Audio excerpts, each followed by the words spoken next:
Okay. Hi, my name is Kerry Critchlow from RCR Recording Studios. I am here today to go over MIDI and how you would use some of the concepts and principles that we've gone over, such as pitch, time, chord theory, scales, keys, etc., to start working on music. And so this is going to be a practical demonstration of just some of the concepts that we've gone over today.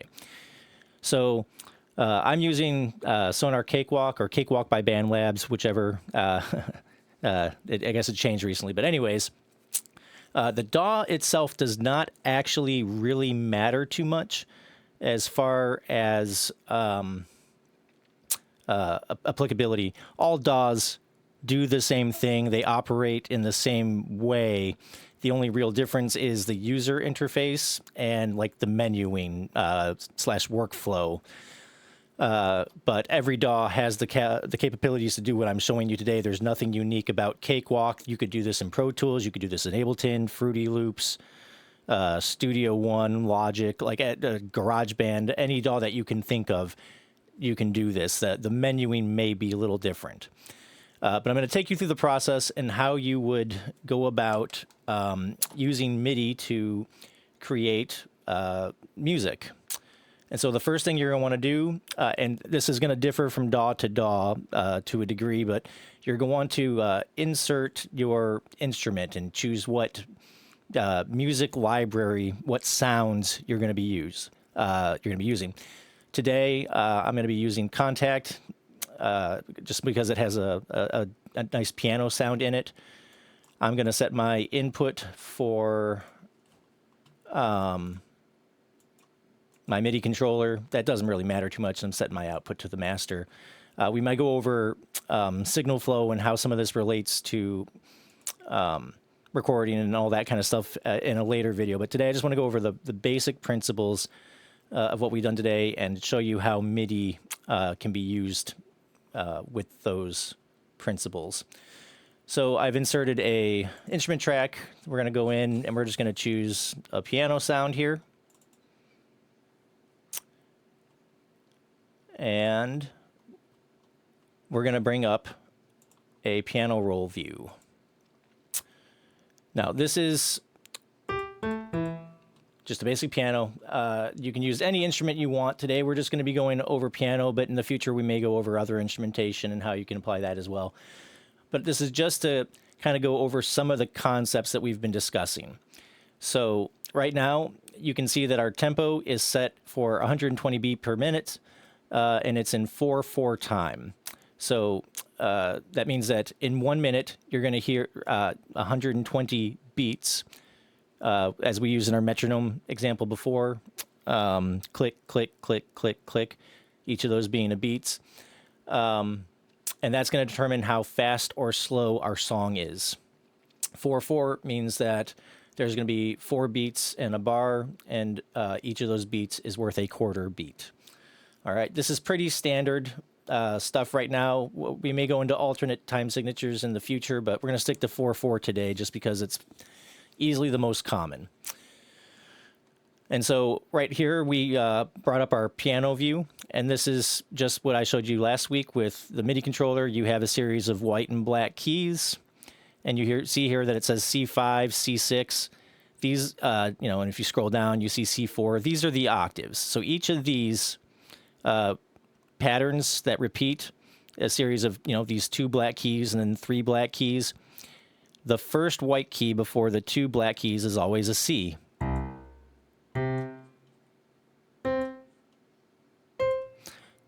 Those are all octaves of each other, octaves of C. And you can hear the pitch go up as we start on a lower pitch. And then we go up to a higher pitch. It's still the same note. If we played them together at the same time, it would sound the same for the most part, just a little higher pitched, right? All the same note. And we went over how you can figure out keys and what notes belong in those keys and all that kind of information. Today we're going to stick to the key of C, so we're just going to be looking at the white keys. We're going to ignore the black keys for now.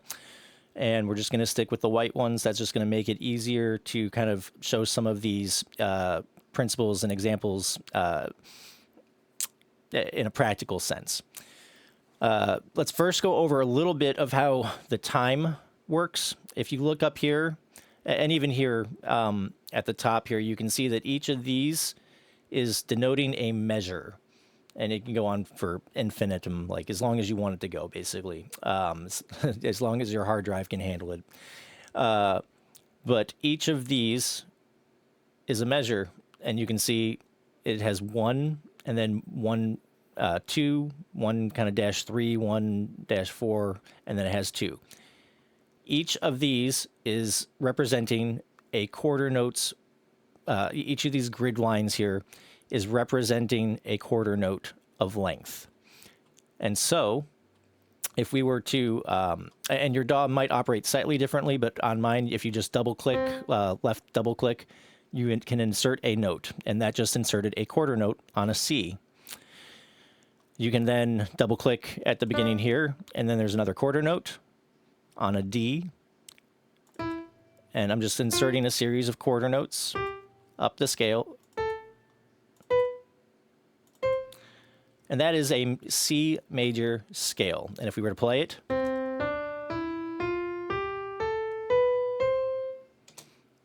that's what it sounds like. If we wanted to manipulate the MIDI, you can, I'm just highlighting all the bars, and then I'm hitting delete, and they're gone. You can manipulate the MIDI by shortening it. And if we shorten it to, instead of being a quarter note, now it's an eighth note, and we do the same thing.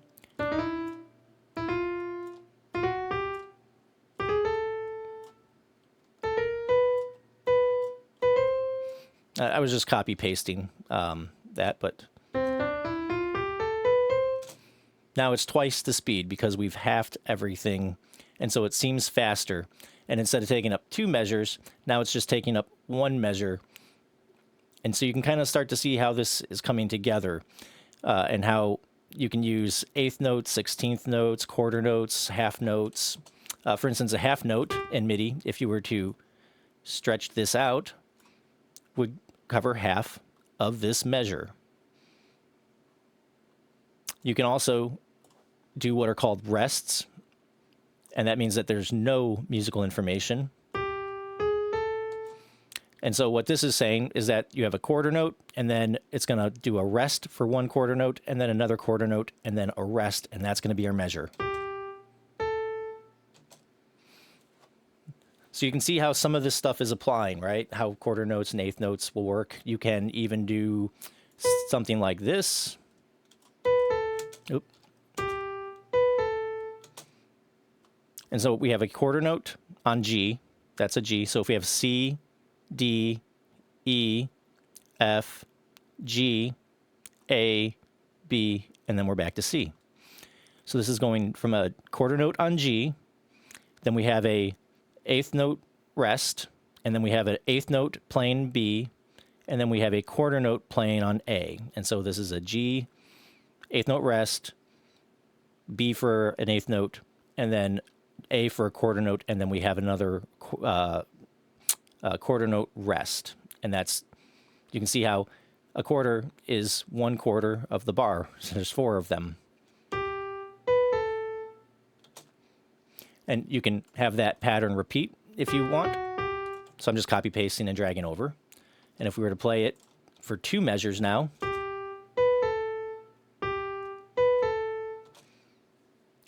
and that's what that would sound like. And so you can manipulate these to be shorter, longer. You can have them be placed in different pitches.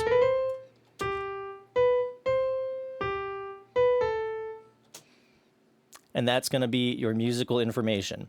And what all MIDI is doing is it's saying that it's storing information, and then you can tell what sound you want it to play later. But this is just saying that I want this note to be played for this length of time. That's what MIDI is doing. You can also play with the how loud or quiet the note is through through volume. So like, for instance, maybe we want this one to be a little quieter and this one to be a little quieter, and then this one we want to be a little bit louder.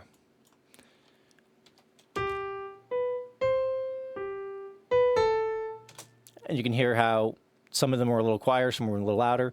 You can manipulate this to be however you want. That's the beauty with MIDI. You have a lot of detailed control over what it's going to do and how you want to go about doing it. So let's start over again here. We'll wipe the board. And we're going to give an example of some chords. So in the key of C, if you remember, we went over the uppercase Roman numerals and the lowercase Roman numerals, 1 through 8, 8 being the octave. So what we're going to do is we're just going to come up with a chord progression, and that chord progression is going to be very simple. We're just going to do whole notes for now, but we could add rhythm to these if we so desired. But we're going to start with a C chord. And a C chord is a C, an E, and a G. That's a C major chord. And you can see how that's represented here. And we're playing it out for a full measure, which means these are all whole notes. If we play that, we get a C major chord for one measure. So we're going to do a relatively common chord progression. We're going to go from a C to the minor 6, which is an A minor.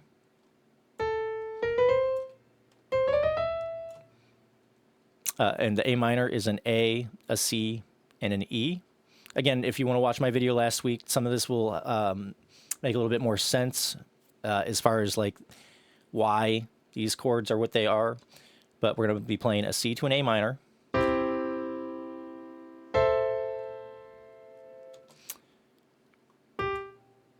And then we're going to play a G, which is a G, a B, and a D.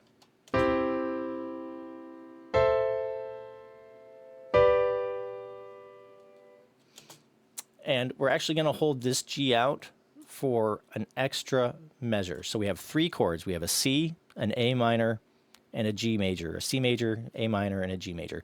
If I don't put a major or a minor, or if I don't say anything after the chord name, it's implied to be a major chord. So it's always a major chord unless otherwise stated. So if I say this is a C chord, it's implied that it's a C major chord.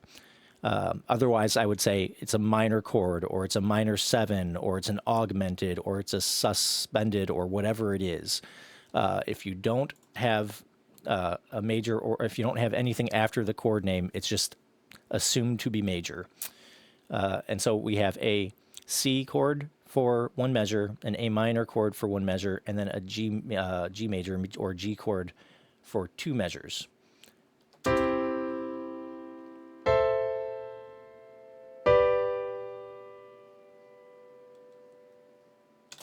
And as I stated before, whenever you're playing in the key, in this case, we have the C, D, E, F, G, A, B, C. These are all the notes that make up the scale of C major. And any of those notes will work within the context of this chord progression. So for instance, I'm just going to arbitrarily put down some melodies here, or a melody here. So these are all quarter notes. I have no idea what this is going to sound like.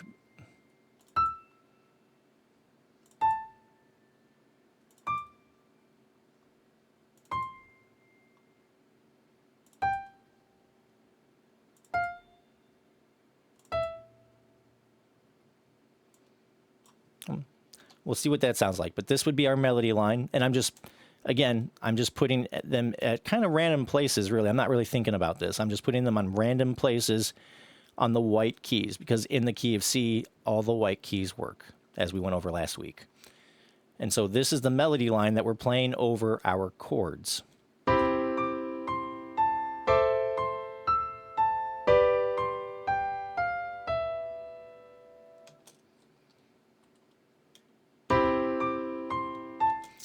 And let's soften up these chords a little bit so that you can hear the melody just a little bit better. So I'm just turning down the volume.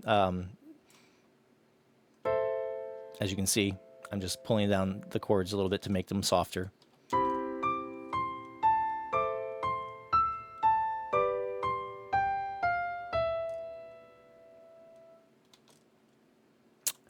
And as a matter of fact, if you wanted to, you could actually have this just play twice in a row. So now this chord will hit twice. Instead of just holding out for 2 measures, it will play 2 individual whole notes, or last for that. Yeah.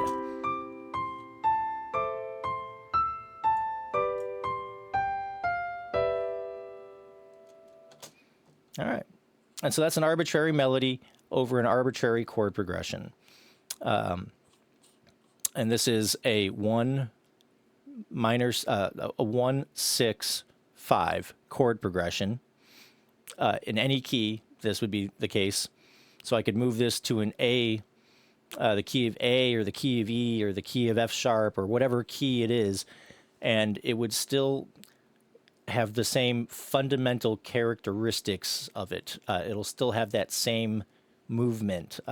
Even though the notes are technically different, the intervals between the notes will remain consistent. So in the key of, for instance, if we were to move all of this to the key of A,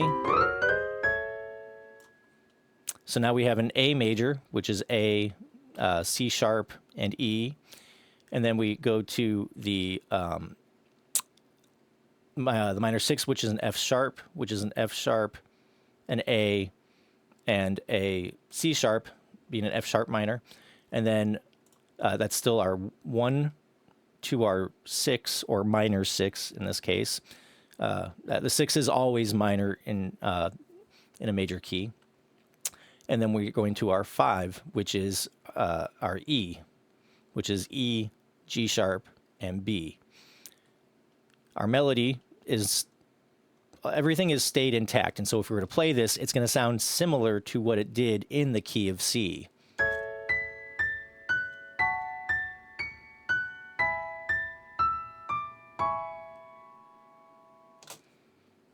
Or if we were to take this whole chord progression and say, move it down here to the key of F. So now we have an F major, our 1 chord, which is an F, an A, and a C. We go to our 6 chord, which is a D minor, which is a D, an F, and an A. And then we go to our 5 chord, which is a C, which is a C, E, and G in the key of F. Again, the melody, everything has stayed the same. We're just putting it in a different key.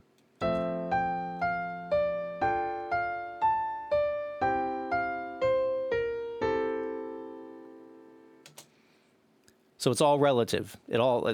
Nothing has changed in like the intervals between the chords or between the melodic notes, and so it's going to sound very similar no matter which key you put it in. So what key you choose is, in a very real sense, kind of arbitrary. Sometimes you might choose a key that is good for your vocal range. Sometimes you might choose a key that's easy for you to play on whatever instrument you're playing. For instance, guitar players love the key of C or G or D or E. Those all tend to be very easy keys to play on guitar. Piano, again, like C is very easy because you don't have to worry about black keys and things like that. So what key you're using, or what your starting note of the scale is, whether it's F, C, G, any note, it's very arbitrary, and you can pick whatever key you would like for whatever reason you would like, depending on what kind of, what works best for you or what kind of song you're trying to make. And so that's an example of how you could take chords and take the notes in the scale and play them over the chord that you choose. And this was all arbitrary. I'm not saying this sounds great or anything. I was just choosing kind of arbitrary chords, arbitrary melody, and as long as it's all in the same key, it's all going to sound pretty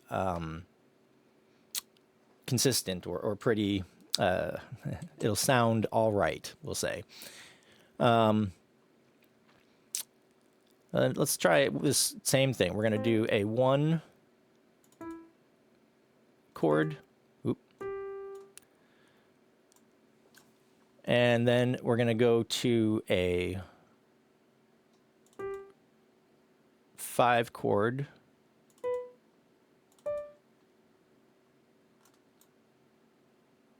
And then to a 6 chord. And then to a 4 chord. Now this is a pretty common chord progression, the 1, 1, 5, 6, 4.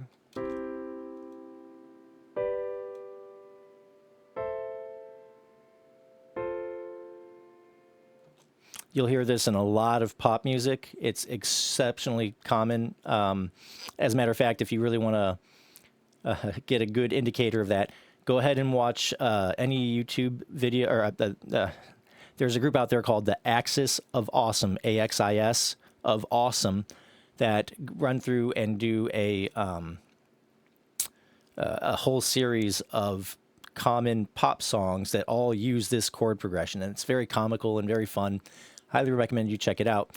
But this might be the most common pop music progression of all time, and that is the 1, 5, 6, 4.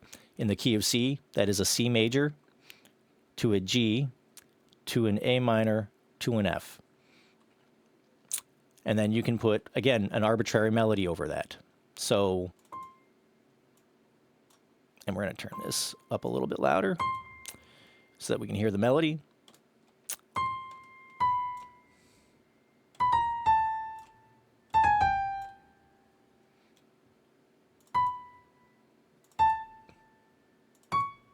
Oop, not that note. It's got to be a white key. But if you're on a white key, just about any note that you play is going to sound all right. And I'm literally just kind of arbitrarily putting them in on any of the white keys here.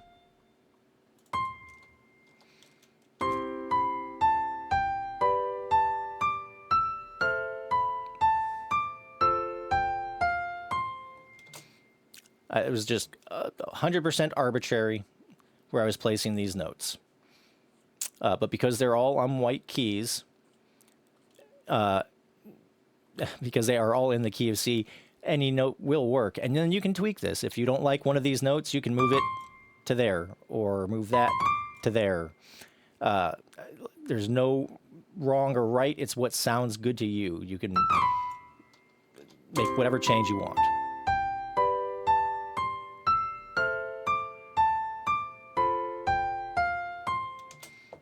Okay.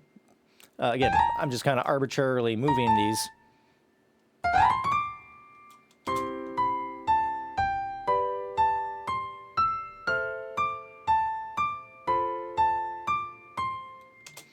All right. So there's no wrong or right when it comes to music. It's very subjective. What sounds good to someone may not sound as good to someone else. This is for you to use your judgment. And you can play with this as well. You can say, change up how you want some of these notes to go. You can have some of them be quarter notes. You can have some of them be eighth notes. You can have them be half notes.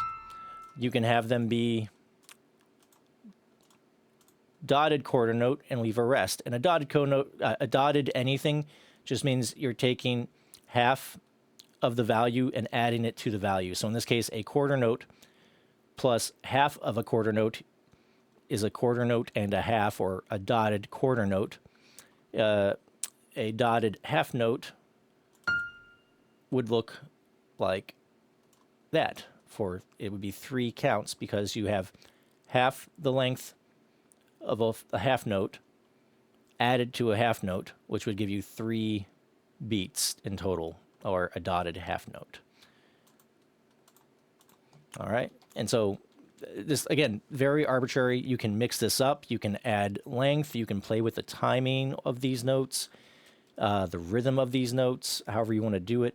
And so this would be what this would sound like.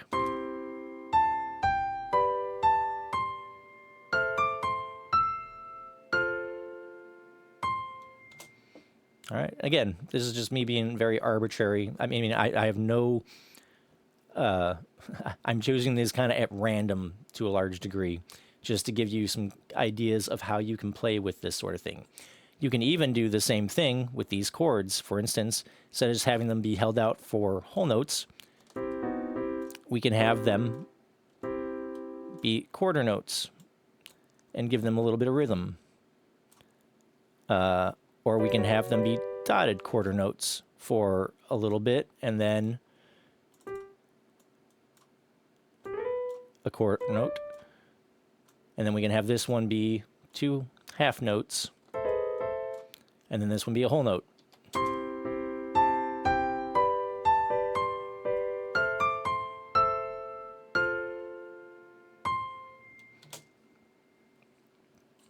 And that's how you would add movement to the chords, how you would add variety to your melody. And again, any white key at any length is fine.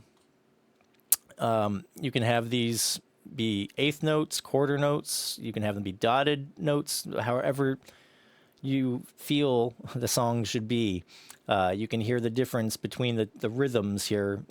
If we were to take away this melody for just a second and focus on the chords, you can hear the difference between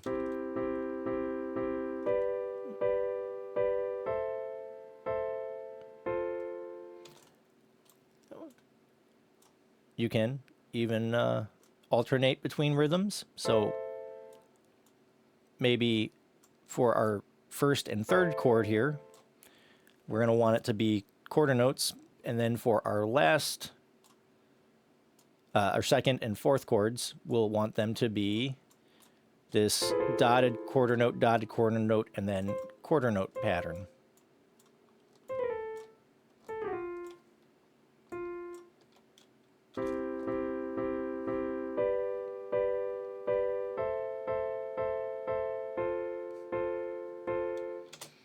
And that's just giving a little bit of variety to your chord progression. The last thing we're going to touch on today is, and this is going to be very brief. We can go into this more in detail later, but I'm going to just go over real quickly what inversions are. And we're going to go back to whole notes here for now. Inversions may sound strange, complicated, scary, etc. Excuse me. But all it's really saying is that you're taking the same notes, but you're putting them in a different order. So this would be a first inversion C chord, which is you have a C on the bottom, or the root note, or the tonic note. That just means the name of the chord. That note is on the bottom. The root, which would be the name of the chord, the C, is on the bottom. Then you have your third, which is the E, and then your fifth, which is the G. So it's a 1, a 3, and a 5. That's a first inversion. That's basically your standard chord. But you can also play a C chord by putting your third on the bottom or in the root, then having your G, and then having your C. And this would be called a second inversion. And this means you're putting the third in the root. And then you have your third inversion, which is putting the fifth in the root. So we're starting on G, then we have a C, and then we have an E. So these are all C chords. It's all using the same notes every time, a C, E, and a G. We're just putting them in a different order. And you can hear how that affects the chord tonality, if you will. So we have a first inversion, a second inversion, and a third inversion.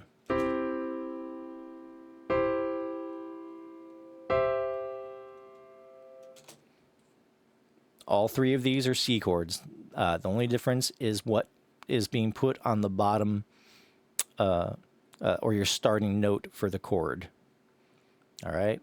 So for a first inversion, you're putting the C in the root, the 1 in the root. For your second inversion, you're putting the third in the root. So it's a 3-5-1 here. Instead of a 1-3-5, you have a 3-5-1, and then on a third conversion, you have a your G in the root, and so you have a 5-1-3. And then if you were to finish this back out, you'd get right back to the start here where you have C, E, and G, back to your first inversion, but it's an octave up now.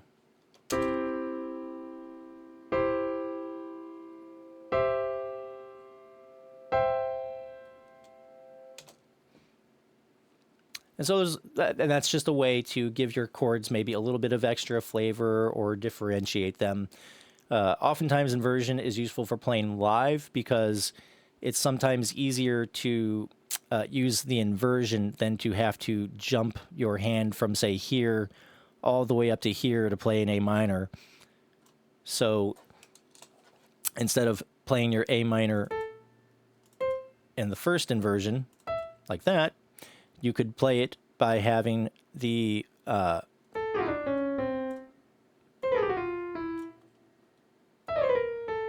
chord look like that, which would be a second inversion. So in this case, we have the third, the C, and the root. Then you have the fifth, and then the one. So 3, 5, 1.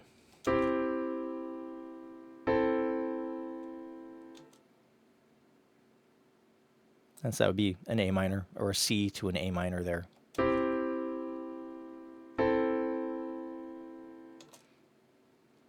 Or you can play it like this.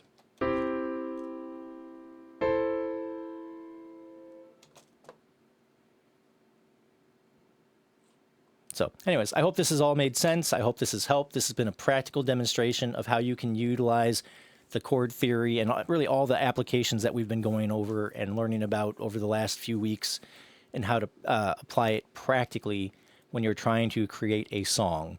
And so I promised you before that everything I was talking about would lead to how you could create these things and be utilized. And so if you know the pitch and the timings, you know how the scales and the keys relate, and you know how to count out music, you know how to use eighth notes, whole notes, quarter notes, like 16th notes, everything. You can start to put together songs relatively easily. So next week, we're going to go specifically over drum grooves and how common drum grooves are put together. But this has been kind of a quick introduction to MIDI and how you can use it to create music using our chord theories and our timing and rhythm knowledge. So anyways, hope this has been helpful, and I look forward to seeing you again next week. Thank you very much. Bye-bye.